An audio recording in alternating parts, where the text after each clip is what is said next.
What's up, beautiful people? Thank you for clicking to my channel today. If you're new to this channel, I'm Evelyn Mafo, a Cameroonian currently based in Germany. And for my returning subscribers, thank you once again for coming back and thank you for the support. So today's video is about programs that you can use to either prolong your visa if you already live in Germany, or basically you can use these programs to move to Germany from wherever you find yourself in the world. It could be Cameroon or anywhere. But before I get into that, guys, please, if you've not subscribed to my YouTube channel, just take a moment, go down, hit the red subscribe button, turn on your notification bell so that you get notified whenever there are new content on this channel to watch, and then you can easily access them. And equally, do not forget to like the video and share, guys. So like I said, our content today will be like various programs you can use to move to Germany, or if you already live in Germany and you're wondering what next you can do to extend your visa here, you can equally switch to these programs. There are quite a number of them and it could be quite lengthy, so I decided to break them down into episodes, which is why you see that this video is the first episode, and in the next videos you'd have the other episodes and the other programs. For the first program we'll talk about today will be FSJ.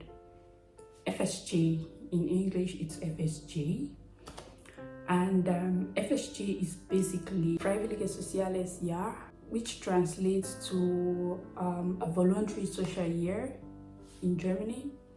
And it's basically a program in which you get to volunteer or offer free services in exchange for quite a number of benefits.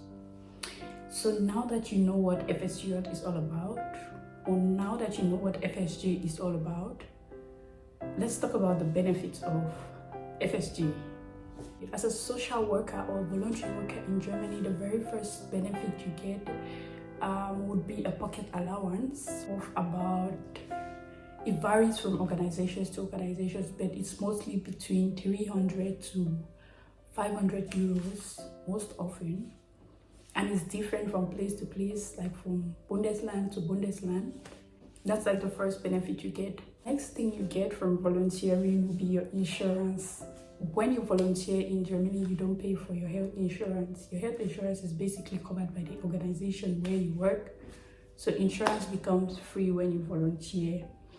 And then to an extent, you might get free transportation to and from your place of work, or this can be covered, like partially covered by the organization that you work for. It all depends on where you are.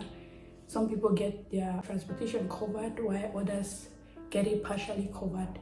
And then the next benefit is the fact that you don't have to stress while looking for an accommodation, because most of these organizations, they have accommodation. But of course, these accommodations are not free. You either pay directly or indirectly. One way or the other, these accommodations are not free. But it's easier because you don't have to go through the stress of looking for an apartment or looking for a room to live. If you're applying from abroad, it becomes really challenging if you have to look for a place to stay. So the good thing is most organizations offer accommodation. That's like a huge benefit, because if you have to look for an accommodation, for instance, in the city where I live, it's quite a big city, and you know, it's so expensive and difficult to even get a place to stay in this city. So I wonder how it would be if you're applying from abroad. So that's like a benefit. The fact that you get accommodation already available, you just need to pay for it, is like a benefit, right? And equally, some people benefit from language courses from wherever they do their FSJ. Like, there are some organizations that pay for their voluntary workers language courses, because it's possible to take a language course while you're volunteering. Like, you can get an evening course when you volunteer. There are organizations that pay for this. I know of that because when I applied for the voluntary year, there were quite a number of places that told me that they don't give you much in hand because they give you accommodation and you get this language course for free and all of that. So there are quite a number of places that you find with free language courses as well. And these are like the main benefits that you get while you volunteer, okay? And now I'm going to talk to you about the kind of places where you can volunteer in Germany. basically I would want you to understand that you can volunteer anywhere in Germany, like basically anywhere in Germany, because yeah, you can volunteer in banks, you can volunteer in the train station, you can volunteer in hotels, restaurants, you can volunteer anywhere, right? But my focus would be the places where you can easily secure a contract from if you want to volunteer. And these places would be the hospitals, the old homes, I mean homes where these old people live, homes with disabled people, schools with disabled people, the kitas, yeah, the kindergartens. Most of these places you can easily, like you would so easily find get a contract to volunteer from there, especially if you are a foreigner. Because one thing I realized is in these areas I just talked about, it's mostly foreigners who volunteer there.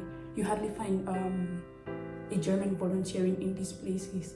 Whereas in the other places I talked about, like the banks and all that, it's mostly Germans who volunteer there. And then the competition is a little bit higher. Not that you cannot get a job or a contract to volunteer in these places, but it's a little bit tougher than when you apply in the places I just talked about. If you go for the banks and all of that, it's like a 50-50 chance that you might or might not get a contract to volunteer there. But the hospitals and what I talked about, you easily get contracts to volunteer there as a foreigner, which is what I would recommend most often, especially for those who are trying to get contracts from abroad to move to Germany. These are most of the places I would recommend for you to volunteer in. Okay, and then I will tell you about places where you can, submit applications for voluntary year. There are organizations which I'm going to link in the description box below. You can easily send applications to these places and you get contract to volunteer. These places can be Paritätische, Diakonie, AWO, Deutsches Rotes Kreuz. There is like quite a number of organizations that are in charge of this. You just need to submit your documents to them, and then they would find a place for you to volunteer and get your contract and everything ready. Of course, there are requirements and a procedure to apply for this social voluntary year, which I'm going to talk about in the next episode of this video. So do not forget to stay tuned, guys. I'm bringing you the requirements and procedure to apply from Germany and from abroad. Like if you find yourself in Cameroon, for instance, or anywhere in the world, and you're interested in this program, you want to know how you can go about it, do stay tuned. In my next episode, I'm going to put out the procedure and the requirements that you need to apply for this program, okay? And for those of you who just migrated to Germany and you're not yet sure what you want to do after whatever program that you used to come to Germany, volunteering is an option, houseboating is an option, going on a language visa is an option. There are a lot of options which I'm going to talk about in my subsequent videos. But one thing I'm going to tell you all is try to stay on top of your game. Do not procrastinate. Start planning right away. Do not wait until it's too late, okay? I'm talking mostly to those who came as au pairs. So guys, if you enjoyed watching this video, please do not forget to give it a thumbs up. Like this video, guys, and please equally subscribe to my YouTube channel. When you subscribe, don't forget to turn on the notification bell, because that way you're going to know when the requirements and procedure to apply for the FSJ is available, and then you can easily watch from there, okay? So like the video, share the video, and do not forget to subscribe to the channel. And with that said, guys, I think we've come to the end of this video. And if you watched up to this point, thank you very much. I love you all for supporting me. I'll see you all in the next one. In the meantime, stay safe. Ciao.